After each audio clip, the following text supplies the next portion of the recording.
experiences that led to me becoming a paranormal investigator. I assure you that these experiences are not fabricated and are 100% true as I remember them. I am a 33-year-old man. I would like to share a series of paranormal experiences I had when I was 16 to 17 that really jump-started my hobby in ghost hunting and paranormal investigating. Since I was a kid, I was always into the paranormal as far as I can remember. I even have faint memories of earlier paranormal experiences when I was around 10 years old, such as seeing the Hat Man. Never even having heard of the Hat Man phenomena until I was in my late 20s, it could not have been my imagination. I have also heard scratching from beneath my bed, which my mother shrugged off by saying it was the cats. But it could not have been the cats, for the cats she was talking about were outside. The scratches were directly beneath my bed.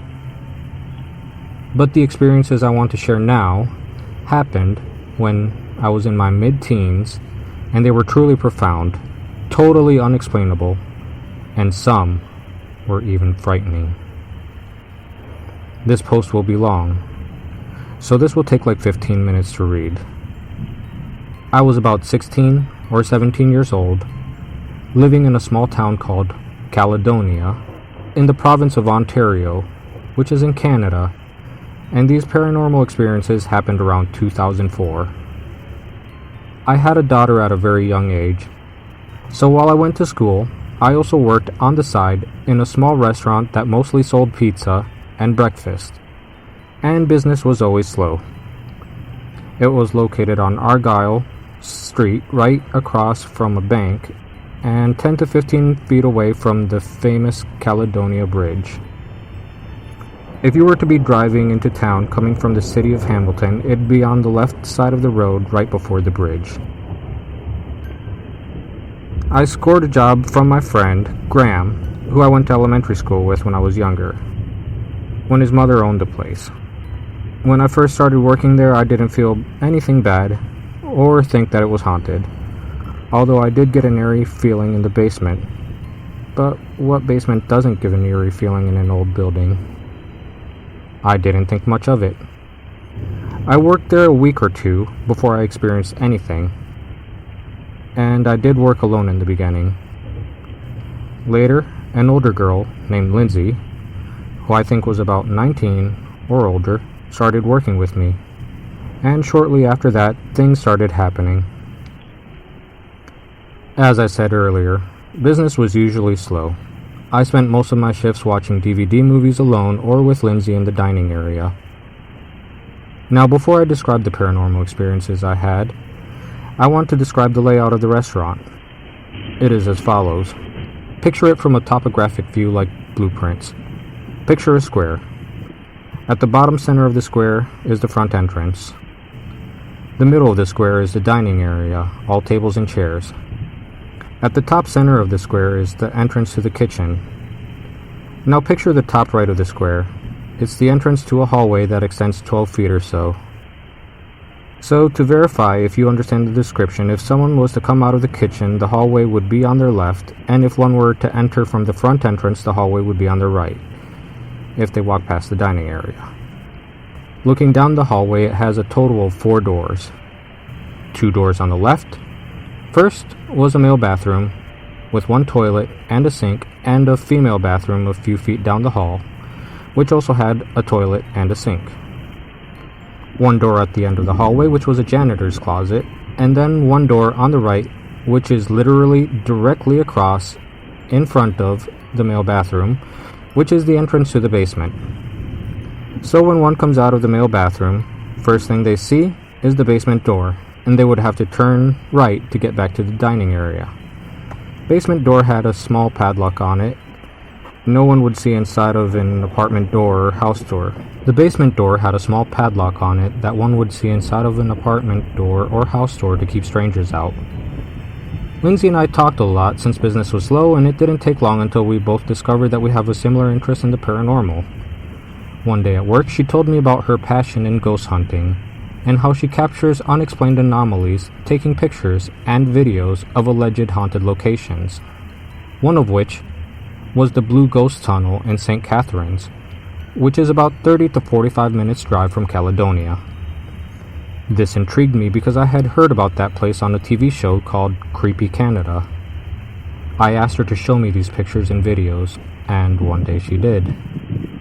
On another day at work, I saw her many pictures of orbs of different colors and pictures of white mist that she claimed wasn't smoke or condensation, which were viewed on her laptop.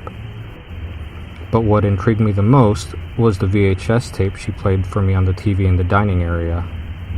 It showed her and her friends walking down a stony path to the blue ghost tunnel in the middle of the day in the summer. I could not see their breath as they talked. To their surprise, the entire entrance of the tunnel and the tunnel itself was filled with a thick white fog or mist, which was kind of twirling.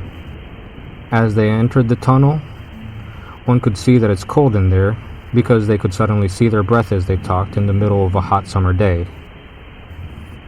Can't say it was 100% paranormal, but it was bizarre. This influenced me to go there myself, which I did many times in the day and night, and I never experienced or saw the thick fog or mist during the day or night as I had seen in her video. But I did experience and capture paranormal activity there, which I will save for other stories, which I have photos and videos of, including first-class EVPs. The reason that I'm telling you all this is because shortly after her showing me this, and talking long hours about ghosts in the dining room, is when the paranormal activity started happening in the restaurant. And looking back at it now, I think us talking about it triggered it. I don't know. Now, on to the first experience. Lindsay and I were working together, and I had to take a leak, so I told her I'd be right back. I walked down the hall, like I did many times before, and opened the male bathroom on my left. I entered it, and as I entered to go close the door, observing the basement door directly in front of me is closed and locked as usual. I closed the door completely, and turned to walk to the toilet, which is 3 or 4 feet away from the door, now having my back turned to the door. I did my business, and as I was urinating, I heard the door open and become ajar behind me. I didn't know what to think because I thought it was Lindsay, and I found myself thinking a few different thoughts. Why would she do that if she knows I'm pissing? Maybe she wanted to see my privates? The typical stupid thoughts of a teenage boy. I also thought maybe she's playing a joke on me. So I laughed to myself, finished my business, and wanted to go to the dining room to ask her why she opened the door. So I proceeded to walk towards the door and opened it. To my surprise, I could see that the basement door was unlocked and wide open, and I could see down the stairs and into the eerie basement. But it was closed and locked a few seconds ago, I say to myself. How didn't I hear the padlock unlock and the basement door open? I brushed it off as Lindsay having opened both of the doors, and maybe the steam of the urine hitting the water distorting the noise. I quickly concluded and was certain Lindsay was just playing a joke on me because all of the intense ghost talks that we'd been having the past couple of shifts. I calmly shut the basement door, locked the padlock, but I felt super uneasy. I proceeded to walk to the dining area, and she wasn't there because she said she was going to make herself some food. So I entered the kitchen on my right after coming out of the hallway, and I did see her cooking something, and I asked her, "Did you open the bathroom door and basement door while I was using the bathroom?" She replied with a kind of surprised giggling, "No, why?" I then got the biggest shivers down my neck with fear coming over me as I said, "Don't mess with me, Lindsay. Somebody just turned the knob on the bathroom door while I was taking a leak and opened it a bit. And when I finished, I opened the door, and the basement door in front of me was unlocked and wide open." She then got a little bit of fear in her facial expression and said, "No, I swear to God I was in the kitchen the whole time. Are you serious?" Asking me to verify that I'm not also playing a joke on her. I felt like she was being sincere, but I was unsure of her sincerity. We both searched the restaurant and found nobody. But now, as I'm typing this, I remember we never checked the basement. Nothing else happened for the rest of the shift. Both of us were left thinking that one of us was messing with the other. My next shift, I was supposed to work alone. I told my boss about the experience, and I told her that I think it's haunted and refuse to work alone. I thought that she would think that I'm crazy, but to my surprise, she believed me, and with a sigh, she said that she knows that it's haunted, and didn't force me to work alone. So she stayed with me on my shift, and later set out my shifts to always have someone with me.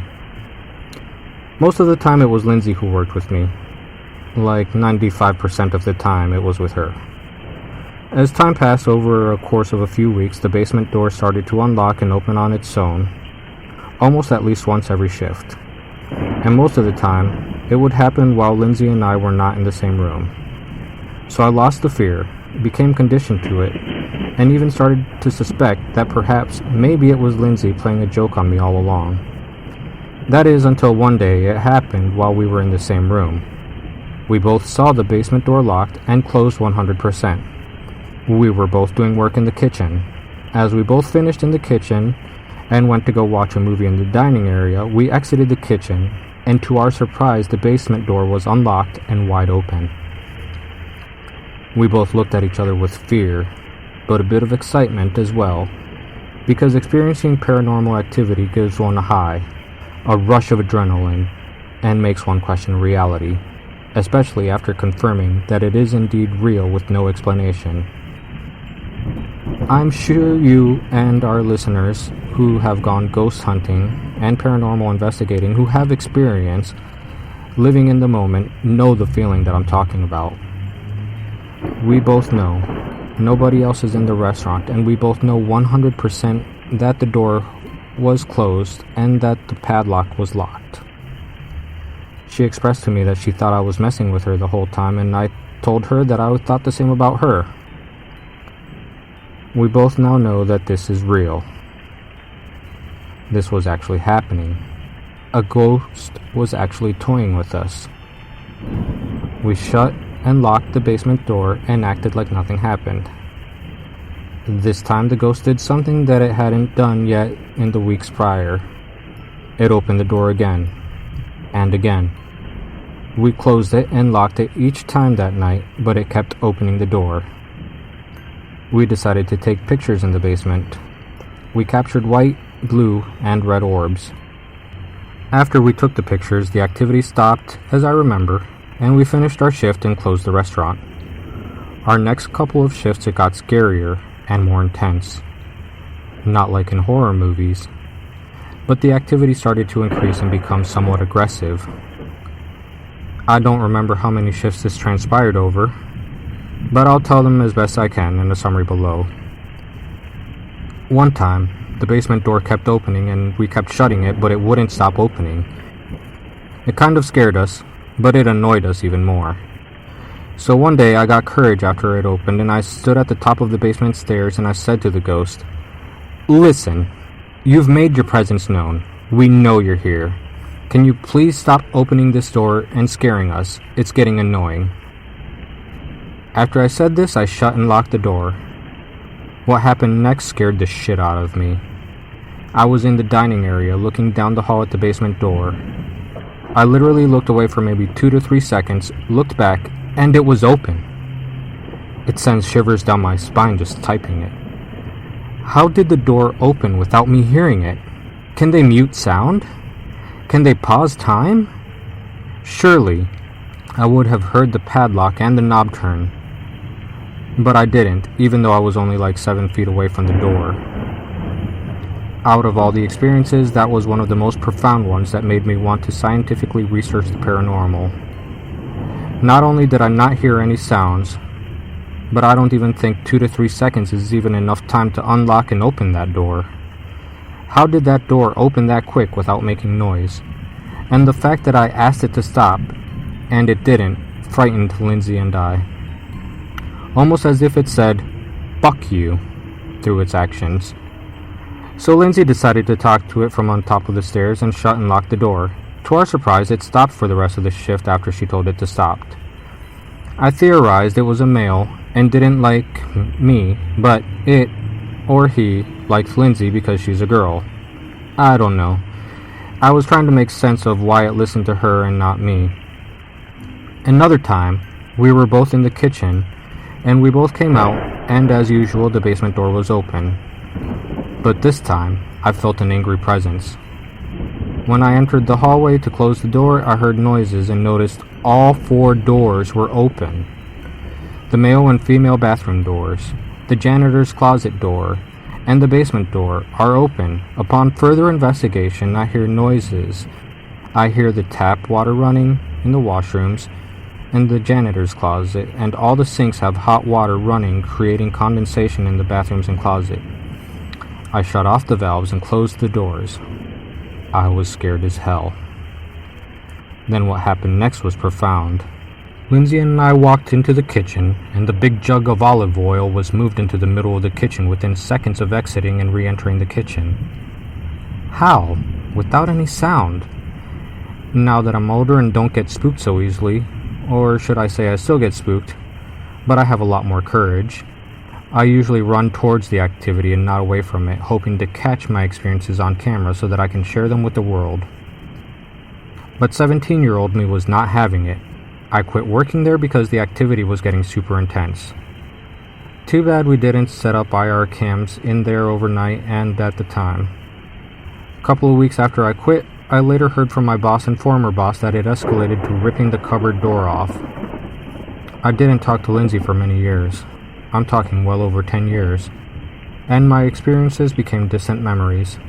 I often wondered if what I had experienced was real or not. One year, actually not too long ago, she found me on Facebook and confirmed all my distant memories were real. She remembered everything that I did. The restaurant eventually went out of business and the building was vacant for years. Today, the building is owned by a company called Seguin Engineering. I emailed them explaining who I was and that in the past I've encountered paranormal activity there and asked if the staff experienced anything and if I can do a professional scientific paranormal investigation there. They replied that no paranormal activity had happened and that I could not investigate. I hope you enjoyed my true ghost stories. I have many more true ghost stories. Some of them I can even supply photos for, videos, and EVPs. I also have other interesting stories, such as encounters with UFOs. Thank you for letting me share my story.